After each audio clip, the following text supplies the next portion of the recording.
माता पिता बच्चों के लिए स्वर्ग होते हैं, संसार होते हैं। माता पिता बच्चों को बहुत मुश्किल से पालते हैं। खुद गंदगी में रह करके बच्चों को साफ जगह सुलाते हैं।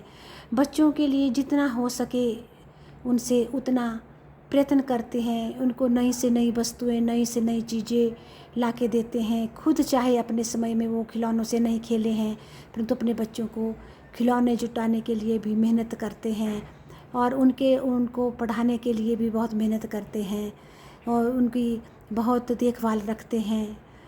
हमारे समय में तो माता पिता बच्चों को की केयर बहुत करते थे, परंतु उनके पास समाधान नहीं होते थे। उनके पास उसमें ज़्यादा पैसा नहीं होता था।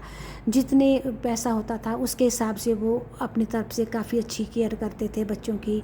अब माता पिता के पास ज़्यादा पैसा होता है, ज़्यादा ये रुपए पैसे होते हैं और बच्चों को जो है बहुत ज़्यादा मेहनत करते हैं, पढ़ाई पे बहुत ज़्यादा ध्यान देते हैं और उनको अच्छी अच्छी शिक्षाएं दिलाते हैं। यहाँ तक कि महंगे महंगे स्कूलों में पढ़ाते हैं और बाहर पढ़ने के लिए भेजते हैं और जितना हो सके उनको हर एक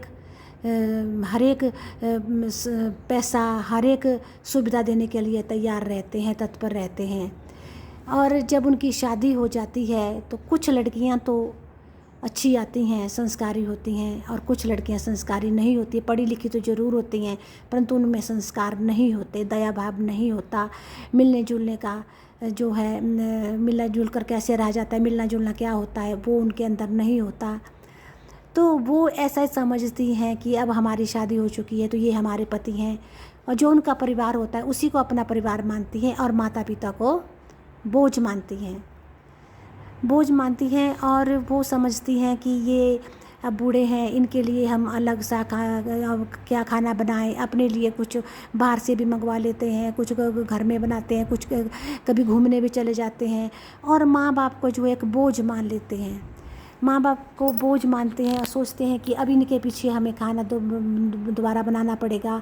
और कई ऐसी लड़कियां होती हैं जो चिढ़ती हैं, जो खाना नहीं बनाना चाहती, उनके लिए सोचती हैं कि हमें काम करना पड़ेगा, ये खुद क्यों नहीं कर लेते।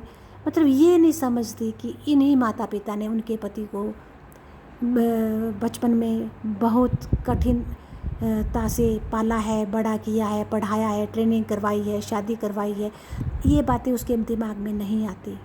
उसके दिमाग में तो ये आता है कि उसको क्यों उनके लिए कुछ करना पड़ रहा है, क्यों उनके लिए काम करना पड़ रहा है। अब जब माता पिता बड़े हो जाते हैं, बूढ़े होने लगते हैं, तो उनको कुछ खाने की चीज़ें पचती हैं, कुछ नहीं पचती हैं, तो वो अपने हिसाब से खाना चाहते हैं। तो जवान बच्चे जो हैं वो अपने हिसाब से खाना चाहते हैं, तो उसको भी वो बोझ मानती हैं। वो सोचती हैं कि इनके लिए अब हमें अलग पकाना पड़ेगा, क्यों पकाना पड़ेगा, ये खुद क्यों नहीं बना लेते, ये ऐसा क्यों नहीं कर लेते। तो मैं कहती हूँ पढ़ाई तो मैं मानती हूँ बहुत ज़रूरी है बच्चों के लिए, ठीक है, परंतु उसके साथ साथ संस्कारी होना भी उतना ही ज़रूरी है जितनी पढ़ाई है। मैं तो ये चाहती हूँ कि बच्चों को जो है, माता पिता को बचपन से ही संस्कार भी दे देने चाहिए कि उनके ये बताना चाहिए कि माता पिता हमारे लिए पूजनीय होते हैं और उनकी सेवा करना हमारा धर्म होता है। क्योंकि आज वो बूढ़े हैं और आज हमें उनकी सेवा करनी पड़ेगी, तो कल को हम भी उनकी अवस्था में आएंगे और हमारे बच्चे भी यही देखेंगे। अगर हमने की होगी तो हमें भी मिल जाएगी उनसे, अपने बच्चों से सेवा। यदि हमने नहीं की होगी तो हम कैसे उम्मीद रख सकते हैं अपने बच्चों से। तो वो लड़कियां ये नहीं समझती, वो समझती है कि हम सदा ही जवान रहेंगी, सदा ही ऐसी ही रहेंगी, सदा ही हमें सभी खाद्य पदार्थ पचते रहेंगे, पाचन शक्ति हमारी वैसी ही आगे तक बुढ़ापे तक रहेगी। वो ये नहीं सोचती कि ये हमारे जो सास ससुर हैं ये भी कभी हमारी तरह जवान थे, ये भी हमारी तरह जो खाना था वो खा लेते थे, परंतु आज इनकी अवस्था अब बूढ़ी होते जा रही है, बड़े होते जा रहे हैं, तो इनको अब उनके खाने पीने का हमें ध्यान रखना चाहिए। तो क्योंकि ये समय हमें भी आएगा, तो ये बातें वो लड़कियां अपने दिमाग में नहीं लाती हैं। वो सिर्फ अपनी सुख सुविधाओं में ध्यान रखती हैं, घूमने में, फिरने में, खाने में, और सिर्फ अपने पति और बच्चों में ही तक ही सीमित रहना चाहती हैं। और आजकल पितृपक्ष चला है, श्राद्ध चले हैं, लोग श्राद्ध देते हैं अपने बुजुर्गों के। तो मैं तो कहती हूँ अगर जीवित होने उनके जीवित रहते ही यदि उनकी सेवा की जाए, उनको खाने पीने का ख्याल रखा जाए, उनको कपड़े पहनने का ख्याल रखा जाए, उनकी मनोरंजन का ख्याल रखा जाए, उनको घुमाया फिराया जाए, तो वही सबसे बड़ा श्राद्ध है, सबसे बड़ा ये है। उनके लिए भागवत करवाया जाए, उनके लिए व्रत पूजन करवाए जाए, वही सबसे बड़ी सेवा है। ये श्राद्ध से बढ़कर तो वही है, क्योंकि लोग जो है जीते जी तो अपने माता पिता के लिए कुछ नहीं करते, उन्हें बोझ मानते हैं और उनकी सेवा करना भी उनके लिए भारी पड़ जाता है। और मरने के बाद जो है उनके श्राद्ध आदि देने लगते हैं, वो भगवान कहाँ उनको स्वीकार करता है। जब उनको जो उनके जीते जी उन्होंने इतने कष्ट बच्चों के लिए उठाए होते हैं, उनको वो याद नहीं रखते और वो अपनी ही दुनिया में खुश रहते हैं और माता पिता को बोझ मानते हैं, तो बोझ मानते हैं। और आज जब वो ये नहीं सोचते कि एक दिन हम भी उनकी जगह ले लेंगे, बूढ़े हो जाएंगे, हमारे बच्चे भी होंगे, वो भी हमारे साथ अगर ऐसा करेंगे तो हमें कैसा लगेगा, हम क्या कर पाएंगे उस समय, ये चिंता उनको नहीं होती। वो सिर्फ अपना आज देखते हैं और अपने आनंद लेते हैं और अपना ये करते हैं। और जिन माता पिता ने इतने कष्ट सहे होते हैं, उनके शिशु पोटी का ख्याल रखा होता है, उनको सूखे में सुलाया होता है, उनके लिए रात रात भर जागे होते हैं, दिन भर उनके लिए समय निकालते हैं, आज वो बातें वो याद नहीं रखते हैं, सिर्फ अपनी दुनिया में ही बिजी रहते हैं। तो वे ये नहीं सोचते कि कल आज इनके साथ ऐसा है तो कल हमारे साथ भी ऐसा होगा। अगर ये बात वो याद रखें, ये संस्कार उनके मन में हों, तो वो ऐसा नहीं करेंगे।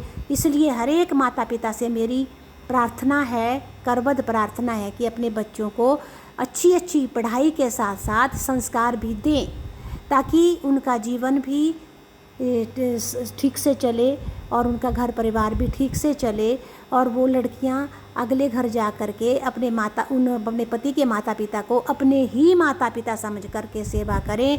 अगर उनके लड़कियों के मन में ये बात आनी चाहिए कि यदि हमारे माता पिता जो मायके में हैं, अगर उनके साथ हमारी भाभियां ऐसा करेगी तो उनको कितना बुरा लगेगा, उन लड़कियों को, तो वैसा ही बुरा उनके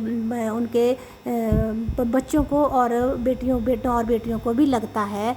तो ये बातें जो है सबको लड़कियों को और लड़कों को याद रखनी चाहिए। तो इन सब बातों को याद रखते हुए ही उन्हें अपनी गृहस्थी चलानी चाहिए। पढ़ाई करना अच्छी बात है, बहुत ही अच्छी बात है। तो पढ़ाई के साथ साथ संस्कारी होना उससे भी ज़्यादा अच्छी बात है, क्योंकि पढ़ाई के साथ साथ संस्कार भी बहुत ज़रूरी हैं। यदि संस्कार उनके पढ़ाई के साथ साथ मिल जाएंगे तो उनका जीवन संवर जाएगा और बहुत ही खुशहाल और खुशमय बन जाएगा, और वो पापों से बच जाएंगे। और वो क्योंकि आजकल के ज़माने में लोग छोटे छोटे बछड़ों को अभी उनके नाभि भी नहीं निकली होती जंगलों में छोड़ देते हैं क्योंकि उनको सोचते हैं कि बछड़ों से हमें कोई फ़ायदा नहीं होने वाला, तो वो उनको छोड़ देते हैं और अपने अपने माता पिता को वृद्धाश्रम में छोड़ देते हैं। इन्हीं सभी कारणों के कारण आज प्रकृति, आज परमात्मा नाराज़ है और मंदिरों में गंदगी फैलाई जा रही है, बाहर के पर्यटक आते हैं, इन्हीं सभी बातों से, और भेड़ें बकरियां काटी जाती है, मांस खाए जाते हैं, इनकी वजह से जो है परमात्मा नाराज़ हो चुका है अपनी सृष्टि से। इसी कारण जो है ये बारिश और ये लैंडस्लाइडिंग आदि, भूकंप आदि होते हैं और परेशानियां आती है, और प्राकृतिक आपदा जो है तंग कर रही है मनुष्यों को, यही क्योंकि यह मनुष्यों के कर्मों का ही फल है। इसलिए अपने बच्चों का जीवन अच्छा बनाने के लिए हर एक माता पिता से मेरी करबद्ध प्रार्थना है कि वो उनको संस्कार भी सिखाएं और बचपन से ही सिखाएं। और मैं ये चाहती हूँ कि हर एक पाठशालाओं में संस्कार से संबंधित पुस्तकों को भी लगाया जाना चाहिए, ताकि हर एक बच्चे को बचपन से ही संस्कार मिले और माता पिता भी उनको अच्छे संस्कार दें। माता पिता का सबसे बड़ा कर्तव्य है। तो अगर ऐसा सब कुछ हो जाएगा तो हमारा समाज सुखी और सुखमय हो जाएगा और बहुत अच्छा जीवन बच्चों का चलेगा और सबका चलेगा। और हम ऐसी आपदाओं से, दुखों से, भीषण संकट से भी बचते रहेंगे।